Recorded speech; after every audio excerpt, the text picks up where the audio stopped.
প্রথম প্রেম সত্যি হয়, তবে সেটা হয় ভুল মানুষের সঙ্গে ভুল সময়ে। মানুষকে বানানো হয়েছিল ভালোবাসার জন্য, আর টাকা পয়সাকে বানানো হয়েছিল ব্যবহার করার জন্য। অথচ মানুষ আজ টাকাকে ভালোবাসে আর মানুষকে করে ব্যবহার।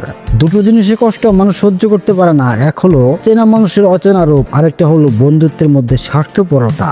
যাকে তুমি ভালোবাসো তার জন্য জীবন বিসর্জন দেওয়া খুব সহজ, কিন্তু তার সঙ্গে সারা জীবন ঘর সংসার করা ততটা সহজ নয়। রেগে গিয়ে কিছু করার আগে একটু ভাবুন, কারণ প্রতিটা রাগ মানুষের জীবন থেকে কিছু না কিছু কেড়ে নেয়। বয়স বাড়ার সঙ্গে সঙ্গে আমাদেরকে পেন্সিল ছেড়ে কলম ধরিয়ে দেওয়া হয়, কারণ তখন বুঝিয়ে দেওয়া হয় এরপর ভুল করলে মোছার কোনো ব্যবস্থা থাকবে না। টাকার ঋণ চাইলেই শোধ করা যায়, কিন্তু খারাপ সময় যে পাশে থাকে তার ঋণ কোনোদিন শোধ করা যায় না। নীরবতাই হচ্ছে উত্তম জবাব, যার কাছে তোমার শব্দের কোনো মূল্য নেই। সাবধান, সব হাত বন্ধুত্বের নয়। কিছু হাতের আড়ালে কাল সাপ লুকিয়ে থাকে, যাদের বিষাক্ত ছোবল তোমাকে ধ্বংস করে দিতে পারে। টাকার পাহাড় বানিয়ে লাভ কি, কারণ আজরাইল তো ঘুষ খায় না। ভিক্ষুককে কখনো ফিরিয়ে দিও না, কারণ এটা আল্লাহর দয়া। তিনি তার এক সৃষ্টিকে তোমার দুয়ারে পাঠিয়েছেন।